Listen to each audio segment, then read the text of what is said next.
দোকান, রিক্সাওয়ালাকে দোকান, সে বলবে আমি মাদক কমিটির লোক। একজন ছেলে, সে বলবে আমি আমি কমিউনিটি পুলিশের লোক। ওই নিজেই ধরে ফেলবে। সর্দি সাহেব মুক্ত মুখ ধরতে তার মানুষ দেখবে যে ওকে আটকে ফেলবে। এই মাদক করে, এই মাদক নেই। কথাটা বুঝছেন না? অর্থাৎ যে কোনো ভালো কাজে সবাইকে সম্পৃক্ত করতে হবে। আমি বলি অনেক থেকে চুরি করে, ও বলে ওটা আমার মাদ্রাসা, এই মাদ্রাসা আমি মেম্বার, আমি এটার প্রতিষ্ঠাকালীন সদস্য। অর্থাৎ এই কথার অর্থ হলো সমাজে ভালো কাজে যেই দলেরই হোক, যেই মতেরই হোক, যেই শ্রেণীরই হোক, ওদেরকে সম্পৃক্ত করতে হবে। সেটা আপনি বুঝতে পারবেন। বিরোধী দলের চিফ হুইপ আপনাদের জেনারেশনের 28 বছর বয়স, মাননীয় সংসদ সদস্য, দেখেন কত ম্যাচিউরড কথা বলে, ম্যাচিউরডলি ডিলিংস করে। প্রথম পার্লামেন্টে তো সম্ভব না এটা। তাহলে আমরা একটা কথার মধ্যে আসছি এখন, যে সকলে মিলে আমাদের বন্দোবস্ত, এটা যে বন্দোবস্তের কথা ইয়াং জেনারেশন বারবার বলছে, যে রাষ্ট্রের একটা বন্দোবস্ত করতে হবে।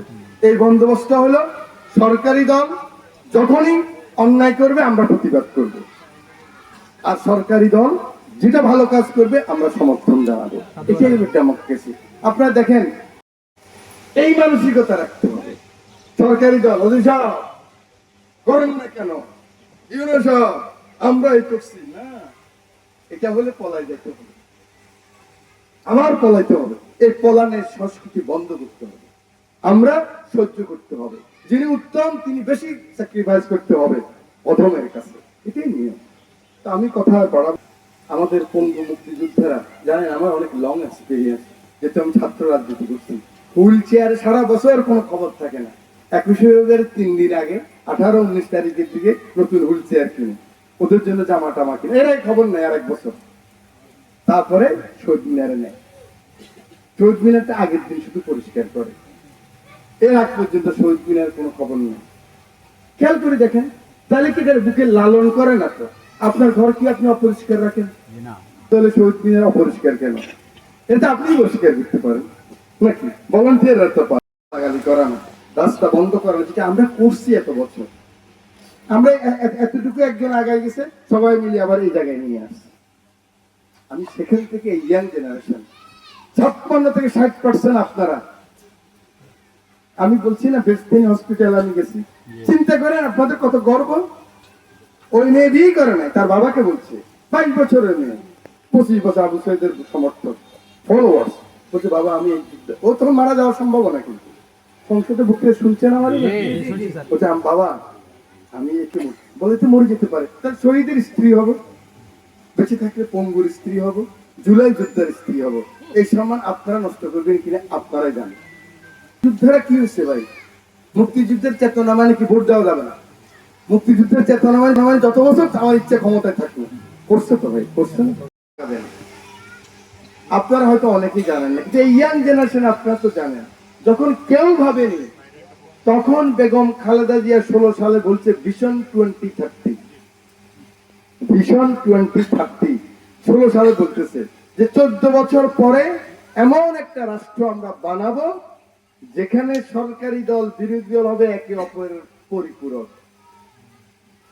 যেখানে ইনসাফ থাকবে, যেখানে হক থাকবে, যেখানে রাষ্ট্রপতির সাথে প্রধানমন্ত্রীর ক্ষমতার একটা ভারসাম্য হবে। গেল তখন কেউ ভাবছি আমরা 14 সালে কয়েকদিন পরে 16 সালে 22 সালে এসে তারেক রহমান দিল 27 দফা সংস্কার প্রস্তাব। যারা পড়েন নাই ইয়াং জেনারেশন, কষ্ট করে একটু পড়ে নেবে কি বলা আছে সেখানে।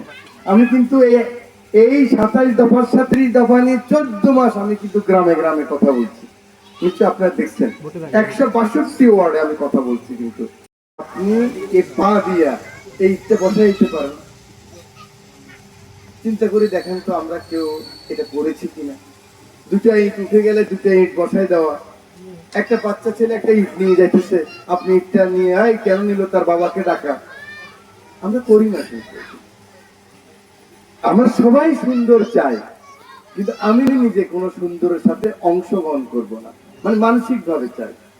আমরা সবাই নিরপেক্ষ ভোট চাই, কথা বলতে চাই, মানবাধিকার চাই, কিন্তু বুকের রক্ত দিতে চায় না। এই যে জুলাই যোদ্ধারা, ওরা কিন্তু জীবনের বাজি নিয়ে দাঁড়াইছে, কিন্তু একটা গুলি খেয়েছে, পিছায় যায় না, আরেকটা গুলি খেয়েছে। কথাটা এই কারণে বললাম, কিছু একটা সুন্দর সমাজ চাইতে হলে আপনি খেয়াল করে দেখেন তো, আপনার বাড়ির পাশে একটা ছেলে গাঁজা উনি একটি কথা তুলেছেন, সে কারণে আমি মনে করি এই প্রসঙ্গটা বলা উচিত। আপনারা সকলে এখানে যারা আছেন, আপনারা কিন্তু আপনাদের বাড়ি থেকে যখন বের হবেন, খুব সুন্দর একটা রাস্তা দিয়ে হাজিরহাট যেতে চান, পাটারিহাট যেতে চান, ঠিক না? যে আপনাদের বিদ্যুৎ সবসময় থাকুক, এটা চান। পুলিশ আপনাদেরকে ন্যায় বিচার করুক, এটা চান। ইউনো সাহেব, এসিলেন্ট সাহেব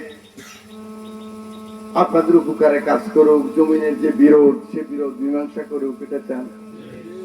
জনপ্রতিনিধিদের নীতিদের কাছে এই যে